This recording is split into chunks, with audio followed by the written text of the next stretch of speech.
So I'm just very concerned about what the administration's strategy is, because we're clearly seeing here that what goes on the continent of Africa directly affects our public health as well.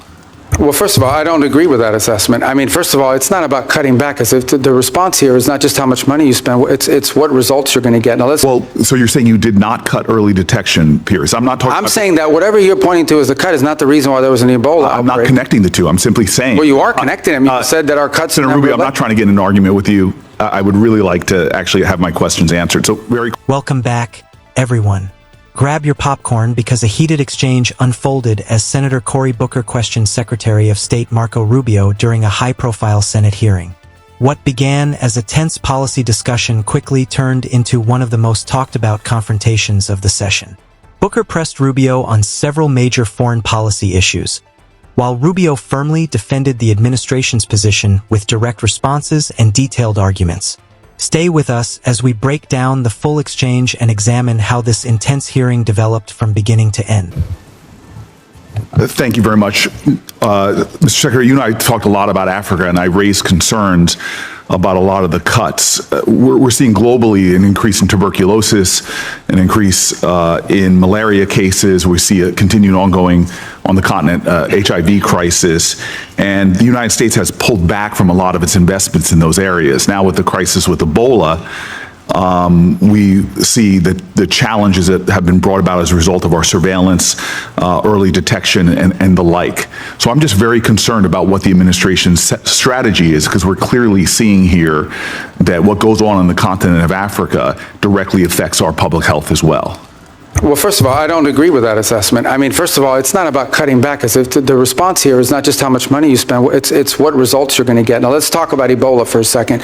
Ebola, the outbreak in Ebola was in a war-torn, isolated rural area in the DRC. That's where that began. Since that time, our response has been very quick, very rapid. Well, so you're saying you did not cut early detection, Pierce. I'm not talking. I'm saying that whatever you're pointing to as a cut is not the reason why there was an Ebola outbreak. I'm not connecting the two. I'm simply saying. Well, you are connecting them. You said that our cuts. Senator Rubio, I'm not trying to get in an argument with you. I would really like to actually have my questions answered. So very quickly, we cut early detection when it comes to infectious diseases on the continent.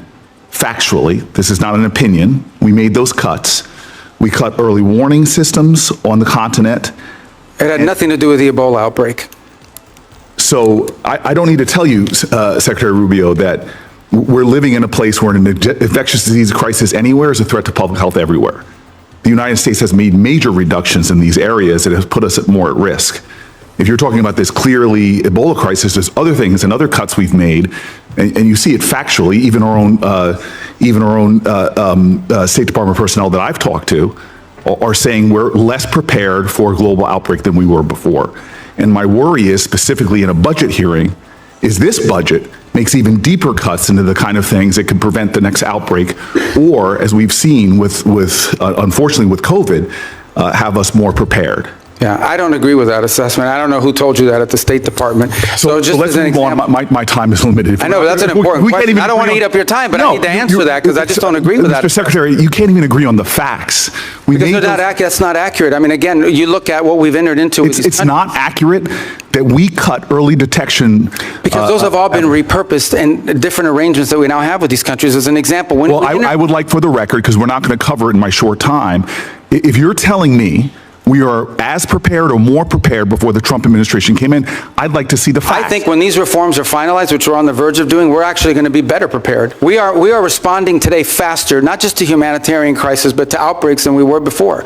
We are responding in some cases within 72 hours, are able to move funds to task, which you weren't able to do in the old system. And we're also building the capacity of these nation states through these compacts. May I please reclaim my time to shift gears? The Strait of Hormuz, I was listening to the conversations you had with some of my colleagues. We've now seen the Strait closed for months, and you explained that we're going to see an opening of the Strait, and that ultimately the exchange we will get for that is, after that fact, we will release certain sanctions. Is that correct? No, that's not what I said. What I said was, if they open the Straits, we will lift our blockade. The Straits and the blockade are what are interrelated. And so for the nuclear program, in exchange for getting rid of the fissile material out of country, I imagine, is what the highly enriched uranium, we would release sanctions. Is that correct? Well, it's not just that. It's also their enrichment activity. They would have to, they would have to make very severe and significant concessions on what they intend to enrich in the future. And already with the March relaxing of sanctions, allowing Iranians to sell oil to the Chinese, estimates have been between $10 and $50 billion they got from that relaxing of sanctions. How much money might we see in a deal in our relaxings of sanctions in order to get rid of the highly enriching uranium and stop their enrichment? Well, let me just tell you on that portion, the sanctions that were released on Iran were boats on the water. And so that oil was already out in the marketplace. It was sold at market rates, but the sanctions covered, and to the extent we've been able to enforce them, we have the revenues of those sales. So yeah, the Iranian oil was unsanctioned so that it could be sold, but the revenue would have to flow back to blocked accounts, which our sanctions were able to go after. We've also seized, I believe, 6 vessels in the Indo-Pacific that involved Iranian sanctioned oil on top of it. So that wasn't necessarily a trade. They didn't get $50 billion directly as a result of, they might have gotten some of it, they certainly didn't get the majority of it. They are now losing hundreds of millions of dollars a day in revenue because of the blockade. And the blockade exists because of what they're doing in the Straits. Right, and I guess the conclusion I have, and my time's expired, is that the Strait of Hormuz was open before this unjustified war. We're now scrambling to try to find a way to get it back opened again.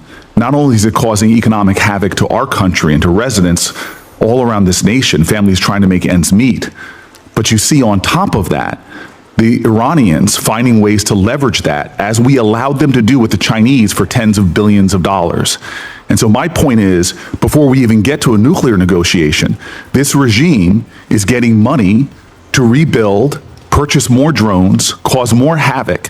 And this is before we're even trying to get back to But I apologize, I don't understand how they're getting this. What revenue are you referring to? Well, there's 2 sources of revenue we're seeing. One is the revenue from the Chinese, that's factually documented. And number 2, the revenue that you're proposing that they should receive by releasing all of their highly enriched uranium, as well as in making a commitment about their enrichment capacities. Okay, yeah. Hold on. And that was the exact deal that you guys vilified, that the president and you vilified President Obama from having. Yeah, no, So I don't here think we those have are not a the- worse situation where Those are not the same our deal. adversary and our enemy, who's causing havoc in the region, who is funding proxies and terrorists, has discovered, thanks to you all, the power of shutting down the Strait of Hormuz. No, they didn't which discover. is They knew that a long time ago, and they've done it before. Clearly, we all knew that a long time ago. That's why this And they intended to do this at ill-conceived some point war in the should have future never as well. happened.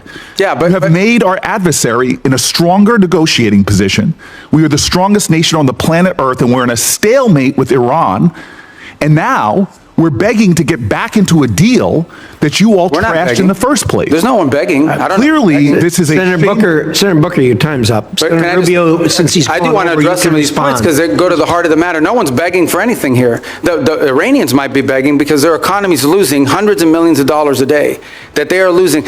Understand, Iran had street protests going on before all of this started. All of those factors, economic factors in Iran, are far worse today than they were 6 months ago when those protests were happening. They have hyperinflation, their currency's completely devalued, they're struggling to make payroll for their government workers. Iran is in a very serious situation. And if it was up to the political class there, and I understand everybody there is sort of radical in some way, but if it was up to the people that actually like go to elections and wear the suits and you see on TV, they'd probably make a deal tomorrow. It's the issue they're facing is that the supreme leader and the IRGC Corps are a little bit more immune from those pressures until they can be convinced otherwise. And I think that's the direction that they're moving in, because the reality, I don't know where you're getting this perception that Iran is stronger. Iran has no navy left. They've lost a substantial percentage of their defense industrial base. That Iran has lost a substantial percentage of their missile launchers, and their economy is far worse today, and I mean far worse today, than it was 6 to 9 months ago. And they are looking at hundreds of billions of dollars of reconstruction costs just to get to where they were 6 months ago. Booker opened the questioning by raising concerns about global health programs, arguing that changes to early disease detection efforts in Africa could weaken international preparedness for outbreaks such as Ebola. Rubio immediately rejected that characterization, stating that he disagreed with Booker's assessment and insisting that the administration had restructured the system to improve efficiency and accountability rather than reduce its effectiveness. He argued that the new approach allows the United States to respond more quickly to international health emergencies while ensuring taxpayer funds are used more effectively. As the discussion grew more intense, Booker repeatedly challenged Rubio's explanations, while Rubio continued defending the administration's strategy. The conversation then shifted to the Strait of Hormuz and growing tensions involving Iran. Booker questioned the administration's diplomatic approach and suggested that Iran may have gained leverage in the ongoing dispute.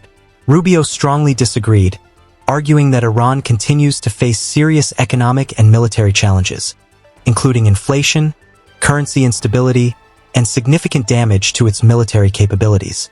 He maintained that those realities weaken Iran's negotiating position rather than strengthen it. Booker continued pressing the secretary on broader foreign policy concerns before turning to comments made by President Trump, arguing that public messaging also plays an important role in international diplomacy. As his questioning time came to an end, the hearing concluded with both men standing firmly behind their opposing views. Whether viewers agreed more with Booker or Rubio, the exchange reflected the sharp divisions surrounding American foreign policy and national security. If you enjoyed this breakdown, be sure to subscribe, leave a like, and share your thoughts in the comments.